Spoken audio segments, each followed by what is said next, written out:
This month, there was a significant investment announced for Air Products' net zero hydrogen energy complex in Edmonton. The government of Alberta contributed over $160 million to support the $1.6 billion project, and the federal government committed $300 million through its Strategic Innovation Fund. In addition, ERA was one of the first investors in the project at $15 million through our Shovel Ready Challenge to help get shovels in the ground and reach this important milestone. Next up, you'll hear from the Strategic Innovation Fund, better known as SIF. They are one mechanism under the umbrella of Innovation, Science and Economic Development Canada. It's my pleasure to introduce Perry Eddy to the stage to share more about ISED's Strategic Innovation Fund. Perry?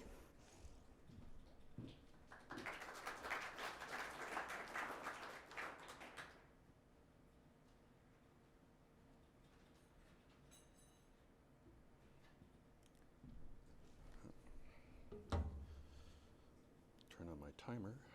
Here we go. Can you hear me okay? Excellent. Well, thank you for having me here.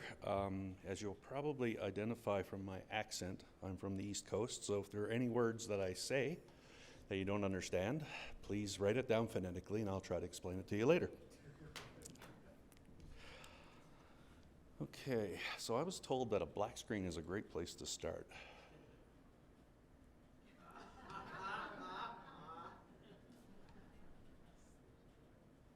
Okay. So this is kind of the unofficial philosophy of SIF. So we look at large-scale projects, private investment. We're trying to leverage private investment over long-term agreements.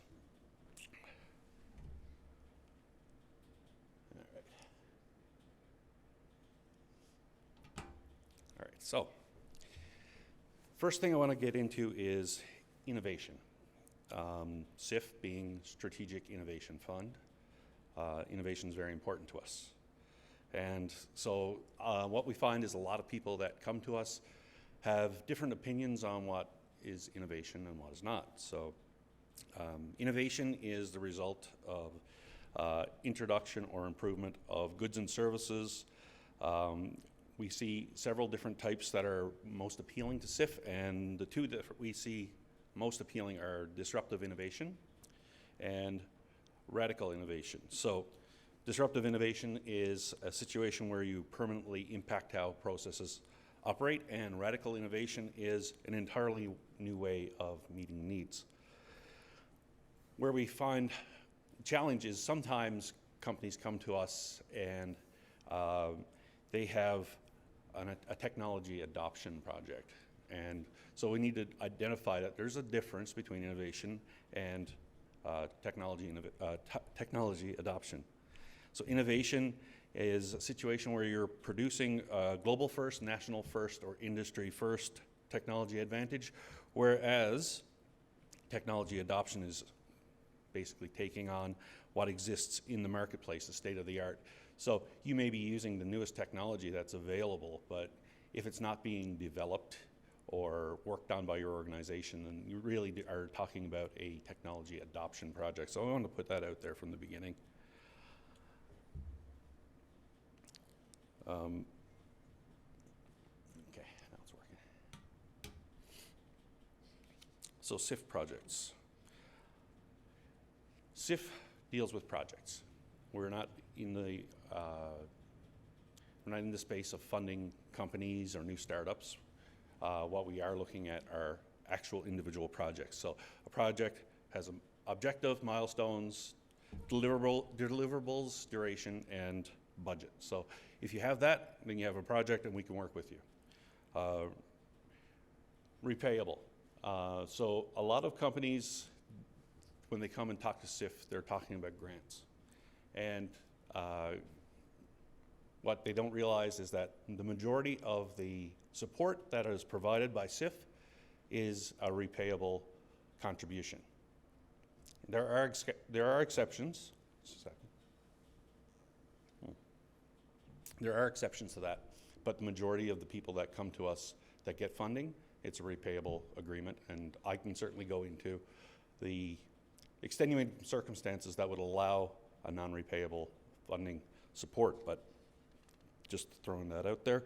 And it's contribution-based. So it's not a lump of money that SIF will provide to an organization. It's a situation where the company needs to incur the cost and then submit those costs to SIF, and they would be reimbursed for the eligible costs on that. So again, that's just some of the things that people don't necessarily realize about SIF when they come talking to us.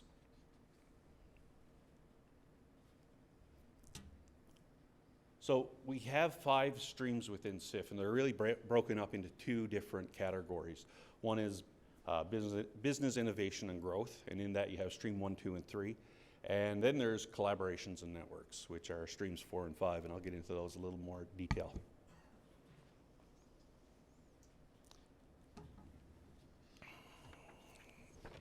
So stream 1, we're dealing with R&D and commercialization of innovation. And that is intended for testing commercial potential of research and commercialize a product or service. So that's kind of TRL 1 through 9 space. At any stage along that continuum.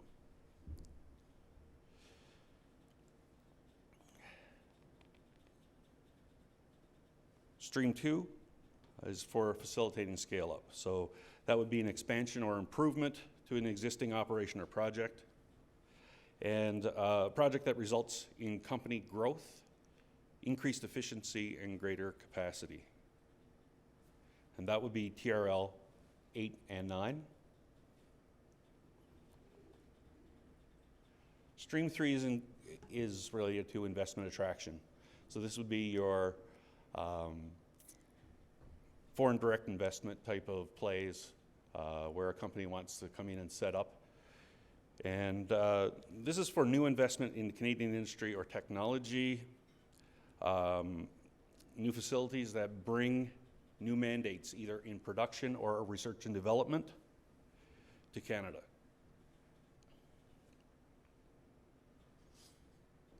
Stream 4, this is tackling grand innovation challenges. Industrial research, early stage development of disruptive and radical innovation.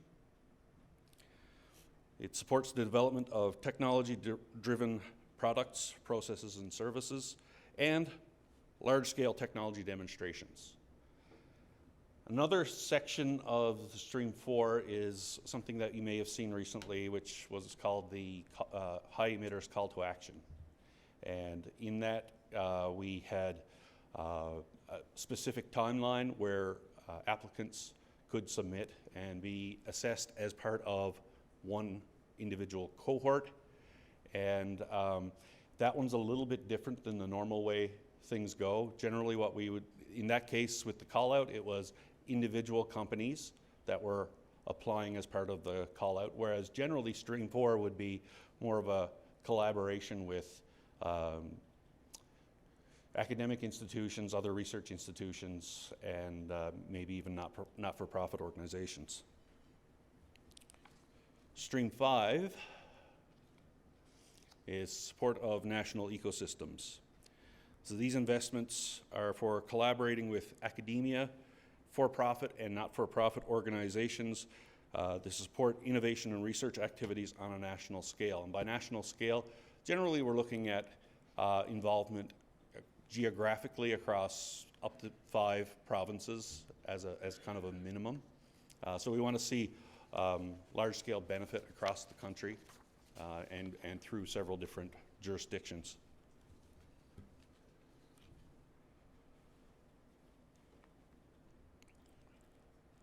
Okay, so this kind of shows where SIF fits into the ecosystem, kind of like the slide that was shown earlier with all the different programs.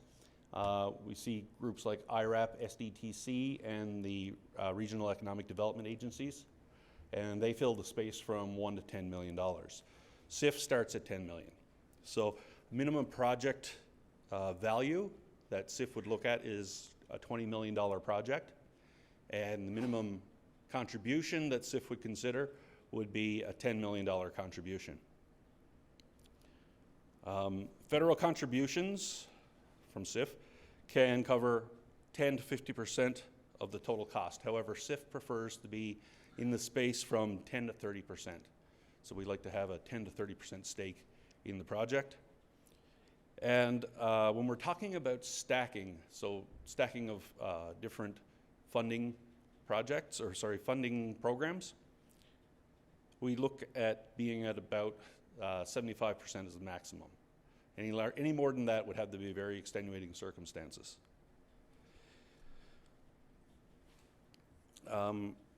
So in that second box on the bottom, it talks about the 5 streams that we just went through.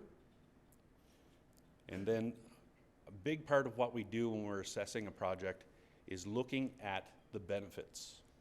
So as the philosophy that came up on the screen earlier was talking about, we're looking to secure benefits for Canadians. And how do we do that? We look at each application in terms of what are the net benefits that come from the project.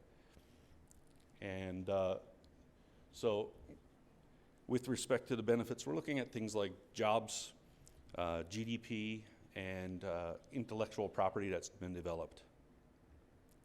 And like the previous presenter said, you know, we love acronyms. Actually, my favorite one is TLA. It's a three-letter acronym. So when we're talking about, if there's anything that I say that doesn't make sense in terms of the jargon, please let me know. So we're looking at long-term agreements. And there are several reasons for that. Because SIF is largely a repayable program, we want to make sure that these companies are stable, and we want to make sure that they have the financial capabilities to be able to operate on the long term, because we're looking at a 10 to 20 year project payback time period. We're looking at maybe 3 to 5 years for a work phase, 2-year grace period, and then up to 20 years for payback. And as it says on the bottom there are a variety of repayment terms: repayable, non-repayable, combination of the two. Generally speaking, most companies, when they come to SIF, they're looking at repayable. But like I said, if it is a really unique and strategically important project, there may be considerations made for non-repayable.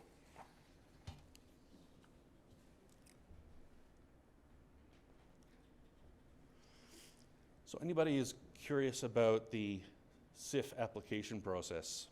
So I work with the Partner Engagement and Outreach team. So my work actually starts far to the left of this chart.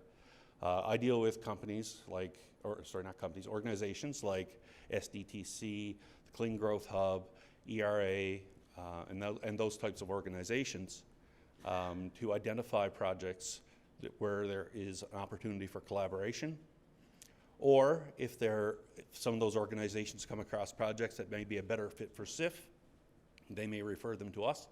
And in some cases, when projects come to us and aren't necessarily a good fit for our framework, then we will refer those projects to other organizations.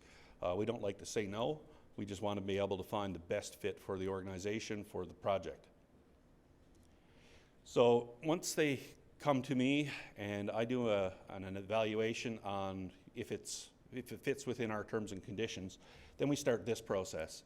So the submission of a statement of interest, the proponent would develop a statement of interest as per our form, and it would be submitted and reviewed internally. Once we receive the statement of interest, the applicant will receive a response within 24 hours saying that we have received it and that it's being put into the assessment process. And within 15 days, we hope to have a consultation call with the applicant, just to go through the business opportunity and find out some of the more specifics on how it will work. During the analysis, there will be a notice of assessment results within 80 days of submission, and successful applicants will be given a letter of intent where they can go ahead and submit a full application. So if you look at the bottom of this chart, you see two long green arrows.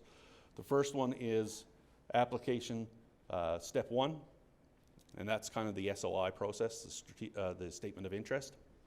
And then once the SOI process is completed, then they're asked to submit a full application. And the full application includes a lot more detail. So it's getting deep into the business plan, getting into the financials, how the financials are arranged, and how the project will be laid out in terms of scope and schedule. Then it gets into the due diligence where all that is assessed and reviewed, and at some point along the way, then a recommendation will go up to the Minister's office for approval. And once the Minister signs off on that, then there's an announcement, and then we finalize the contribution arrangement, contribution agreement, and we announce the project publicly. Now, people ask how long this all takes. This process we see right here, we generally say it takes about a year. But we strive to work at the speed of business. And you'll see in there where step 1 ends and step 2 starts is where the full application is developed and then submitted. So a lot of that depends on how long it takes for the applicant to produce the full application. So that can take anywhere from weeks to months. So that will have an impact on the duration of this process. So I spoke earlier about securing benefits for Canada. With respect to the benefits, there are really 3 main areas that we look at. Economic benefits, so as I spoke about before, jobs, significant foreign direct investment, GDP, and then there's the innovation benefits. So we're looking at creation of new IP, commercialization of existing IP, or a commitment to investment in research and development. And then there's the public benefits. So technology transfer. For companies that are coming into Canada, we want to make sure that there is a realization of technology transfer from the company coming into the workforce, as well as collaboration with academia in terms of internships, co-ops, and research opportunities, and positive environmental impact. And as I was mentioned earlier, every application that comes into SIF, we look at it through a lens of emissions reduction. Not every application that comes in necessarily meets that bill, especially when we're dealing with artificial intelligence companies. But generally speaking, most of them will have some degree of environmental impact, and we want to see how they're planning to deal with that. And then there's diversity and inclusion. So we want to make sure that there is a plan in place within the company to encourage more diversity and inclusion within the organization.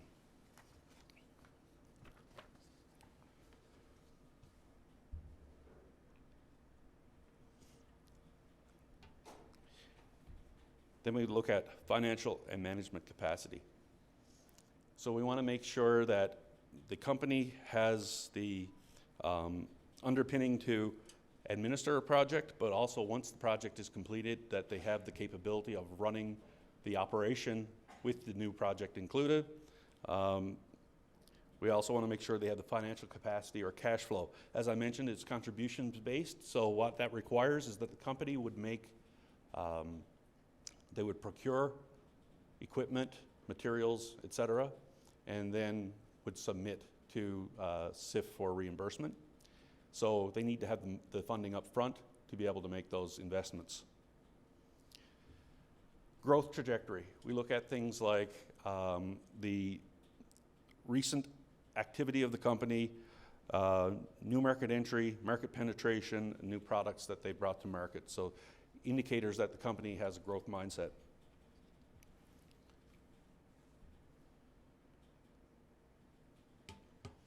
So partnership, engagement, and outreach. That's what I do. So we're looking at building relationships. We want to assist partners in tracking their proposals through the system. We want to inform partners on assessment priorities, so we get changing priorities from time to time. Before COVID came along, health and life sciences was on our radar, but it certainly wasn't our number one priority. Then all of a sudden, it was our number one priority. Things like sorry, I'm blanking on this one, the critical minerals initiatives. Those ones were always seen as important, but not necessarily as a number one priority. Now it's moved much higher on the list of priorities. So those priorities make a big difference to what we do. And educating partners and applicants about SIF, making sure that the partners and applicants understand where we sit. And understanding what's important to us, and also a big part of it is us understanding what's important to them, because it's not a one-way street. We're not just looking for partners to provide opportunities to SIF, but we also want to be able to reach out to the partners with projects that make a lot of sense to them. So it's a two-way street. We need to understand what they need. And then there's referrals, so on-ramping, off-ramping, and screening and triage. And when I talk about screening and triage, what we really want to be able to do is become more efficient. So we want to be able to have a situation where we have more yeses and quicker nos. So we want to make sure that when we're working with our partners and they understand exactly what we need, when they come to us with a project, then some of that work's already done and we know it's a good fit, so we'll have more yeses. But also, when they come to us and give us all the information, and we look at it, we can also say, you know, this is not a good fit for SIF, and we need to refer them immediately. So just to make it more efficient for SIF and more efficient for the applicant.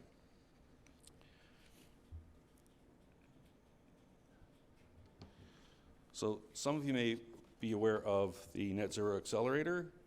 I just want to quickly cover that. There are really three components to the Net Zero Accelerator. One is decarbonizing high-emitting sectors. So that would be kind of like trying to reduce the environmental footprint of groups like refineries, other mineral processing facilities. And then there's other ones where we're creating or trying to create a transformation in a sector. So for example, use of blue hydrogen production. And then there's the clean tech development of battery ecosystem, so lithium ion battery production. So we're trying to support those areas. I'm running out of time. I'm just going to skip through a few of these. I just wanted to briefly cover a few of the Alberta-related projects that kind of are on the SIF radar. So announced projects, we're looking at air products and antibiotics were two of the most recent ones that have been released that SIF has funded. But then there's recently we just talked about the call to action. And so these projects that are listed here are ones that have been retained for further consideration. It was just talked about by the minister here in Calgary a couple weeks ago.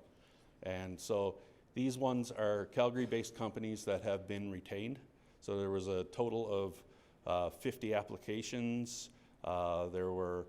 We weeded down to about 10 applications now, and as you can see, there are 6 of those that are based in Alberta. And other projects that are currently being considered right now are like Capital Power Corporation. So just wanted to give you an idea of SIF activity in Alberta right now. I'm going to just skip that one. And so if you have further questions, there's a QR code there. I don't have a physical business card, but that QR code will take you to my virtual business card, as well as the other contact information that is there. If you want to do a self-assessment on your project, there is the SIF toolkit there for that. Yeah, thank you very much for your time.